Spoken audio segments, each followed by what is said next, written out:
what is your favorite console and why? So, Keith, why don't you start us off, or do you want Andy to start off so then he can get off your lap? I'm gonna have to go with a tie, Okay. and it's going to be between the PS4 and the N64. I love the N64 for its charm. Mm-hmm. You know, really like the first dive into a lot of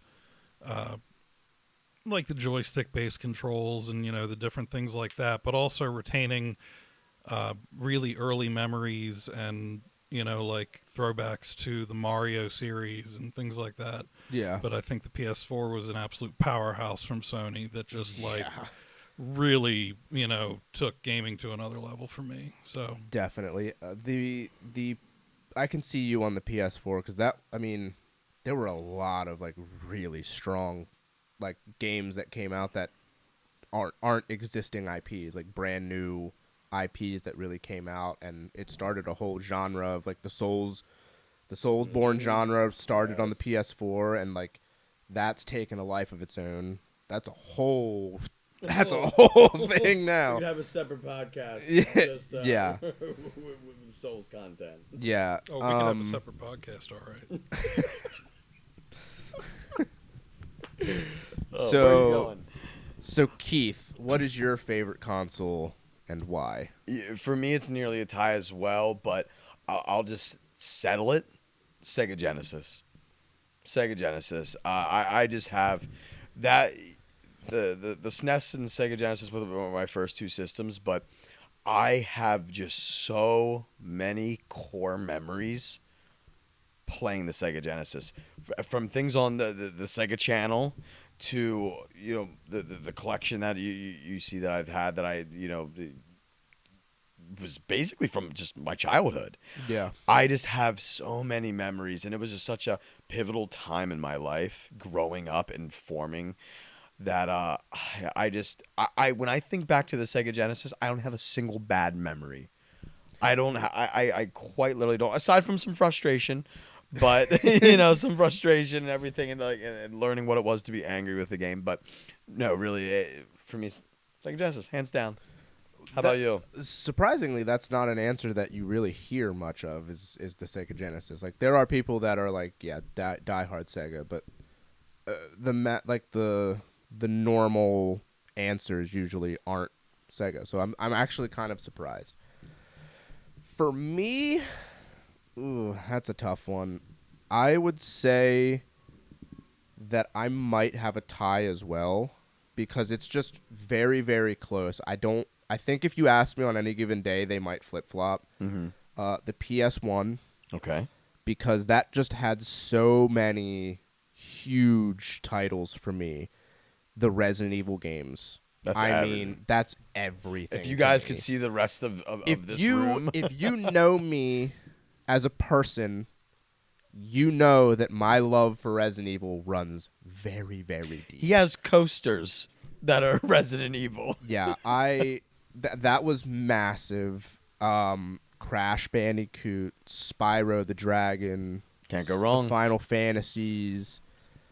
I mean, I can't even list all of the games that like just really pulled me. The Gran Turismo, the Need for Speeds. Yes. There's baseball games. yeah, that's how far that goes for me. The actual T-virus is in this room.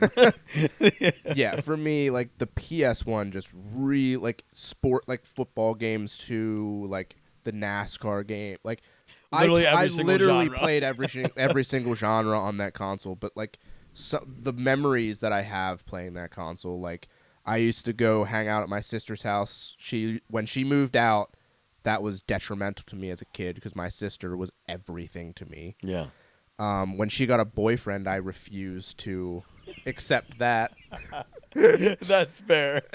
And I made their lives a little difficult. I would always try and interject, but they did take me to, a lot of things when they were together. Like I would go camping with them, or they'd take me to like the racetrack and stuff and watch sprint car races and stuff like that. But I used to go down to her house when she lived down the street from my childhood house, and her husband or boyfriend at the time, probably husband by that point, had a PlayStation, and I would go down and I would play like NFL Game Day, Jeremy McGrath's Supercross, play some other games, and I would always just sit on their bed and I would sit in their room and play. And then I got my own and I would play. So like the PS1 for me is like really, really big. The other system that is tied for that would probably be the Xbox 360. I knew it. Because that's where another one of my very core like gaming memories lie. Halo. Playing the Halo games with my friends. That was our lives for a very long time.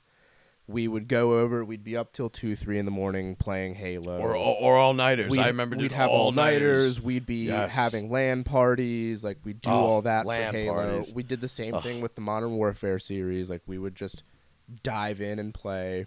Simple times. Guitar Hero Rock Band when that came out. Like me and my friends just got together and played Guitar Hero. Like that game, that console for me was just really big. The online capabilities, like that's when online was like that was in its prime, yes. prime kicking off. Yes. So, we didn't have to, if we couldn't hang out together, we could still play together online, and we exactly. could, Still literally the memes of like you couldn't handle a Modern Warfare 2 lobby back in the day, like that's what that's my time. Absolutely. That was what I played, and there's just so many good games on the 360. Like it's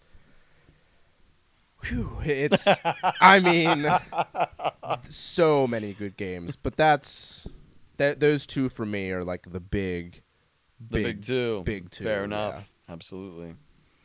So we'll do these every now and then. Switch it up a little bit. Switch it up. We'll have these like discussions on this game or that game, or which console, or we might talk about a movie or a TV show, and we're gonna keep it real bite sized. We might do like 8-10 minutes, 15 minutes max, just to give you a little something early on the week to munch on until the full episode comes out. Oh yeah.